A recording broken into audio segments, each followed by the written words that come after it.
Bagaimana nih perempuan mengundang bangsawan-bangsawan ke rumahnya, lalu menyuruh Nabi Yusuf keluar. Ketika Nabi Yusuf keluar, perempuan itu di tangan mereka ada pisau. Mungkin mereka memegang buah yang hendak mereka potong.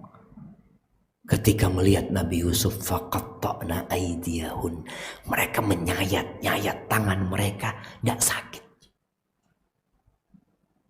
Supaya antum tahu kenikmatan jiwa dengan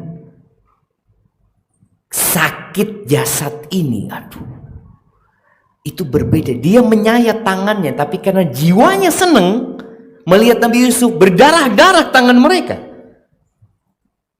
Mereka mengatakan, ma hadza bashar, in hadza illa malakun karim. Ini bukan manusia, ini malaikat, ini kata mereka. Subhanallah. Setelah itu perempuan ini mengatakan kepada yang disebutkan namanya Zulaikhah, ya, mengatakan kepada tamu-tamunya, kalian tahu dia bukan hanya tampan luarnya, tapi dia juga tampan jiwanya. Ini yang aku ajak, tapi dia nggak mau. Dia menunjukkan laki-laki ini bukan laki-laki mata keranjang, bukan. Dia menyebutkan hal itu. Kalau dia nggak nurut sama aku akan penjara dia. Allahu Akbar. Ujiannya 2. Antum gimana kalau dikasih 2 ujian? Perempuan yang cantik atau masuk penjara? Aduh, ini pilihan yang sulit. Wallahi sahih, di penjara Nabi Yusuf. Artinya dia dapat kenikmatan, ujian ini kenikmatan.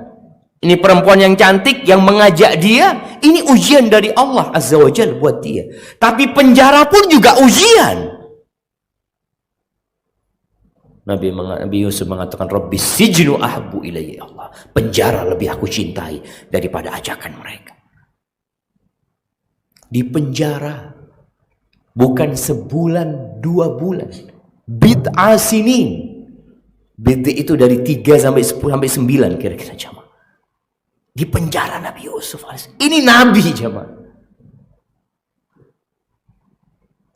Setelah itu dikeluarkan untuk berada di jabatan yang tinggi Nabi Yusuf alaihissalam. Jadi antum kalau sedang dalam ujian, antum berbaik sangka, oh ini kayaknya memang harus seperti ini jalannya gitu. Karena orang kalau nggak paham, dia akan hidup menderita. Oh ya Ustaz ya, utang nggak lunas-lunas sampai sekarang. Astagfirullah.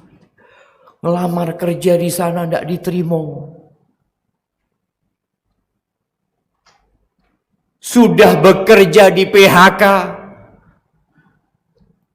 Allah itu maha tahu dengan apa yang dibutuhkan oleh antum. Ahibati fillah. Yang ketiga, ternyata musibah itu dapat menghapuskan dosa kita. Musibah yang menyakitkan buat kita itu dapat menghapuskan dosa kita. Loh Ustaz, anak ini sudah sholat malam terus Ustaz.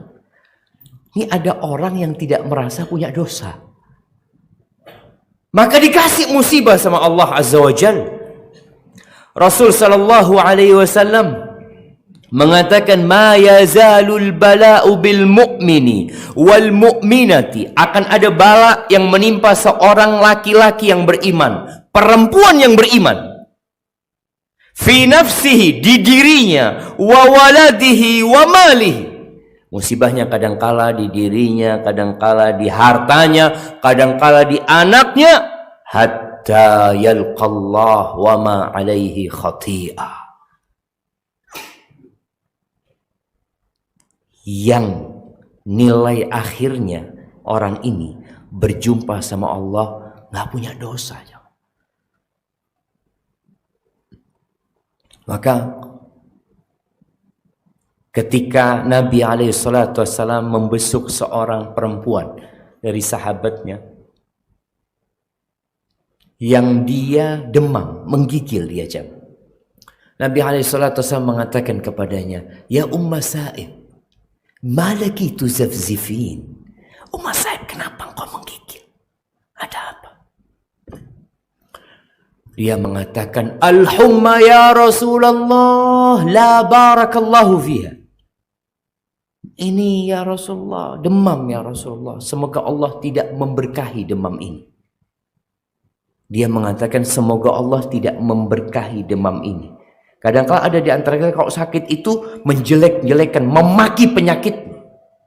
Kata Nabi SAW, la tasubbil humma, jangan engkau maki demam ini, jangan. Kenapa? Karena dia akan memborong dosa-dosa manusia.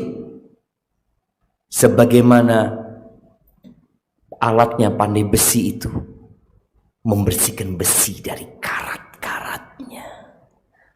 Maka jangan dicela. Ini Nabi menyebutkan sampai ada orang yang dikasih bala, ada balanya nggak pernah hilang, jemaah. Seperti orang ya yang kena penyakit dan dokter menvonis kayaknya dibawa mati penyakitnya. Orang yang kena stroke, ya terkadang dia bisa sembuh tapi nggak seperti dulu lagi. Jalannya susah. Orang yang kena kanker, ada bayangan dalam diri dia harus kemo terus, harus hati-hati makannya, dijaga, semua berkaitan dengan penyakit itu. Itu semua bala yang dapat membersihkan dia dari dosa.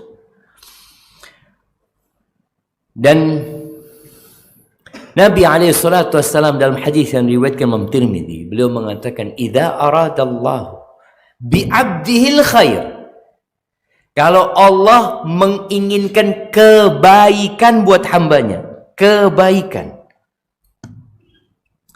apa kata Nabi SAW? Ajjala lahul uqubata fid dunya.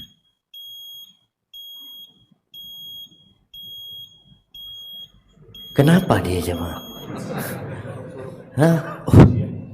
Ujian juga dari Allah itu, katanya, wis mari Ustaz, cukup Ustaz. Bismillah. Alhamdulillah. Jadi tanda Allah ingin kebaikan buat hambanya, ajjala lahul uqubata fid dunya. Allah segerakan hukuman buat dia di dunia. Jadi musibah yang menimpa pelaku dosa itu tanda Allah ingin kebaikan di dunia. Wa idza arada bi 'abdihi syarra amsaka anhu bi dzambihi hatta yuwafiya bihi yaumal qiyamah. Tapi kalau Allah menginginkan keburukan buat hambanya, dia melakukan dosa, dia berbuat kemaksiatan, dia orang jahat, orang zalim, tapi aman dari musibah. Kita kadang-kadang lihat, ini Ustaz orang sholat nggak pernah. Dia kan berpikir bagaimana orang yang zalim itu, kita memang mendoakan keburukan buat orang menzalimin kita, itu nggak apa-apa. Tapi kita kadang-kadang mikir, kok enggak kena musibah orang ini, jangan. Enggak mati-mati orang. Iya, Allah biarkan. Sampai kelak akan disempurnakan hukuman buat dia hari kiamat. Karena kalau hukuman di dunia, orang itu bisa sadar, jemaah. Kalau dikasih penyakit, dikasih musibah, dia bisa sadar. Allah tidak ingin orang itu sadar. Akhirnya Allah biarkan dia merasakan kenikmatan dunia ini, yang kata Allah, qul mata'ud dunya qalil. Kenikmatan dunia ini sedikit, dikit. Kenikmatan dunia ini, Nabi SAW ketika menggambarkan kepada para sahabat, dunia yang dinikmatin oleh 8 miliar manusia sekarang. Itu dibandingkan dengan akhirat, kata Nabi SAW, seperti seorang di antara kalian.